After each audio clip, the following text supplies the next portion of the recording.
दोस्तों, 1 जून को यूक्रेन के ड्रोन्स ने, जिनकी गिनती 150 के ऊपर बताई जाती है, उन्होंने रशिया के 1800 किलोमीटर अंदर जाकर हमला किया। और माना जाता है कि 4 या 5 एयरबेस और जिनमें से 40 बॉम्बर जो थे उनको ड्रोन की मदद से उड़ा दिया। ये ड्रोन्स कैसे वहां पे पहुंच गए, ये बड़ी हैरानगी की बात है। ये ड्रोन एक ट्रक में लदे हुए थे और ट्रक जो है बड़े चालाकी के साथ बचता बचाता, सिक्योरिटी से बचता हुआ, ये अपने निशाने के पास पहुंच गया। और इन ट्रकों के बीच में एक नहीं कई ट्रक थे, इन ट्रकों के बीच में ड्रोन्स रखे हुए थे। जब ये बेस के पास पहुंच गए, एयर बेस के पास जहां पे इन्होंने अटैक करना था, तो दूर दराज बैठे हुए यूक्रेन के जो ऑफिसर्स थे, जो वार में इन्वॉल्व हैं, उन्होंने इन ड्रोन्स को एक्टिवेट किया और फिल्मी स्टाइल में ट्रक की छत खुल गई और ये ड्रोन्स रात को उड़े और इन्होंने रशियन के एयर बेसिस पे अटैक किया। माना जाता है 40 जो इन्होंने बॉम्बर्स है वो उड़ा दिए। 5 मेजर एयरबेस, कोई 45 बोल रहा है, लेकिन रशिया ने मान लिया कि यूक्रेन ने ये जबरदस्त हमला किया है। ये कोई छोटी बात नहीं है। कोई भी फौजी आज तक रूस के अंदर नहीं पहुंच सका, ना ही उस पर हमला कर सका, क्योंकि रशिया की जो अपनी सीआईडी है वो बहुत स्ट्रांग है। लेकिन इसको अभेदनीय बना दिया यूक्रेन के राष्ट्रपति जेलेंस्की ने। खुद आकर अनाउंस किया कि वो पिछले 1.5 साल से इस इनकी प्लानिंग कर रहे थे और इसको अब इन्होंने वक्त आने पे अंजाम दिया। और बड़ी हैरानगी की बात है, 1 तारीख को वो एक्शन करते हैं। 2 तारीख को इस्तांबुल टर्की में यहाँ पे इस्तांबुल में इनकी पीस वार्तालाप होनी थी, जिसमें यूक्रेन के डेलीगेट्स भी पहुंचे और रशिया के डेलीगेट्स भी पहुंचे। दोनों में बातचीत हुई।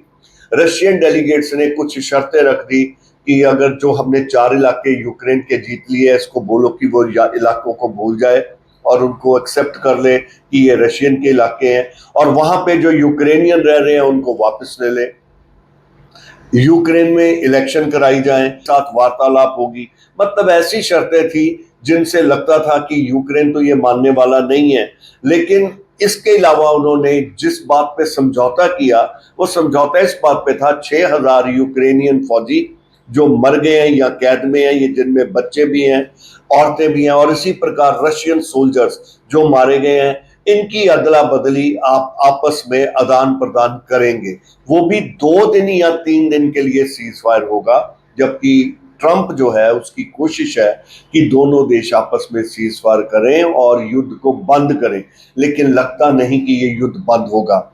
1 तारीख का ड्रोन अटैक जो यूक्रेन ने किया है, ये कोई छोटी बात नहीं है और रशिया भूलने वाला भी नहीं है। अभी जब मैं आपसे ये इस बारे में जानकारी दे रहा हूं, तो अभी पता चला है कि रूस ने किंजल मिसाइल से यूक्रेन पर अटैक कर दिया है। सही जगह है जहां पे अटैक किया गया है और उसके बारे में दिखाया भी जा रहा है। क्योंकि हम आपको ये पिक्चर्स तो दिखा नहीं सकते, ड्रोन हमले हुए हैं, आपने टीवी के ऊपर न्यूज चैनल में देखे होंगे। लेकिन एक बात जो समझने की है, जब ये मैंने सुना कि ट्रक के बीच में ये ड्रोन्स भर के भेजे गए, ट्रक को अंदर से भी दिखाया गया, ऐसे लगता है जैसे बिल्कुल साफ सुथरा ट्रक है। वहां पे भी उन्होंने ऑटोमेटिक सिस्टम लगा रखा था, जिसके तय खाने के नीचे ड्रोन्स बंद पड़े थे। ट्रक की छत खुलती है और वहां से ड्रोन उड़ते हैं। अगर कोई ट्रक के बीच में अनवांटेड आदमी वहां पे जाता है या ट्रक अपना काम पूरा कर लेता है, वहां पे उन्होंने ऐसे बॉम्ब्स फिट किए हुए थे कि जब काम पूरा हो जाता है तो बॉम्ब फट जाता है और ट्रक उड़ जाता है, ताकि कोई सबूत ना रहे। इसमें एक बात तो बड़ी क्लियर है कि रशिया के अपने आदमी इसमें जरूर इन्वॉल्व हैं जिन्होंने उनकी सपोर्ट की होगी। जबकि जेलेंस्की नहीं मान रहा, ना ही उनके जो वॉर लीडर्स हैं उन्होंने माना है। उनका कहना है कि ये सारी प्लानिंग हमारी अपनी है, but this is not possible. ये अगर आप अपने पहलगाम बैसन के अटैक की तरफ देखो, तो वो भी उसी प्रकार आदमी वहां से इन्फिल्ट्रेट होकर 250 किलोमीटर अंदर आ जाते हैं। पॉसिबल नहीं है जब तक कि लोकलाइट्स ना हो। हर देश में कुछ दोस्त भी होते हैं, कुछ गद्दार भी होते हैं और कुछ बाहर के सपोर्टर भी होते हैं, कुछ पुतिन के अगेंस्ट भी होंगे, जो चाहते होंगे कि इस वॉर को खत्म करे, ये जरूरत से ज्यादा अपने आप को वहां पे बिठा के बैठा हुआ है। कुछ जेलेंस्की के खिलाफ होंगे। हर देश में देश के वफादार और गद्दार हर प्रकार के लोग शामिल होते हैं, और कुछ लोग तो हर वक्त बिकने को तैयार होते हैं। हो सकता है इन्होंने जो 1.5 साल की इतनी प्लानिंग की है वो इसी तरह से की हो। अदरवाइज जेलेंस्की की बड़ी हिम्मत है कि 1 तारीख को हमला करता है और 2 तारीख को शांति वार्ता पे शामिल हो जाता है।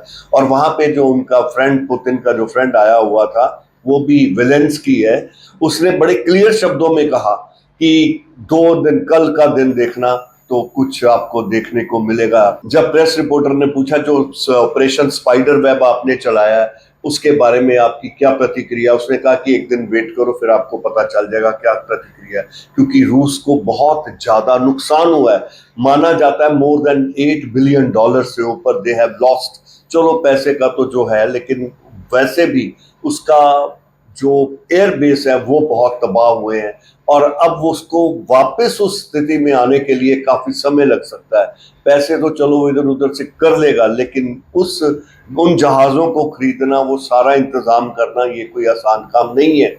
इस समय भी तो ऐसा लगता है कि ट्रंप को इस बात की जानकारी थी। रशिया ने पूछा भी और ट्रंप ने कहा मुझे कोई जानकारी नहीं थी, जबकि जेलेंस्की ने बोल दिया कि हमने इनको बता दिया था। उसने हो सकता है वैसे वार्न किया हो कि रशिया जो है वो सीज फायर के लिए नहीं मान रहा, अगर नहीं मारेगा तो फिर हमें भी कुछ करना पड़ेगा। डेफिनेटली इतनी देर से रशिया ही अटैक कर रहा था यूक्रेन के ऊपर, क्योंकि यूक्रेन के पास ना इतना असला है, ना उसके पास ये फैसिलिटीज है कि वो इतनी दूर जाके रशिया में अटैक कर सके। लेकिन इस अटैक ने तो तबाही ला दी है रूस में, और इसकी रिटेलिएशन होनी थी। जब ये ट्रक की बात हो रही थी तो मेरे अपने मित्र से एक से बात कर रहा था, मैंने कहा मेरे को ट्रोजन हॉर्स की याद आ गई। वो ट्रोजन हॉर्स ग्रीक माइथोलॉजी में था। वो ट्रॉय का बेटा था, प्रिंस ऑफ ट्रॉय, जिसने ग्रीक की राजकुमारी जो कि मैरिड थी हेलेना, उसको ले दौड़ा, और उसके बाद ग्रीक ने ट्रॉय के ऊपर हमला कर दिया। लेकिन ग्रीक जो सोल्जर्स हैं वो एक ट्रिक करते हैं, वो एक घोड़ा है जैसे ट्रोजन हॉर्स कहा जाता है, उसको वो छोड़ के आप वापस चले जाते हैं। ट्रॉय को लगता है वो जीत गया है वो घोड़े को, और उसमें छुपे होते हैं फौजी, और रात के वक्त वो दरवाजा खोल देते हैं, हमला करते हैं।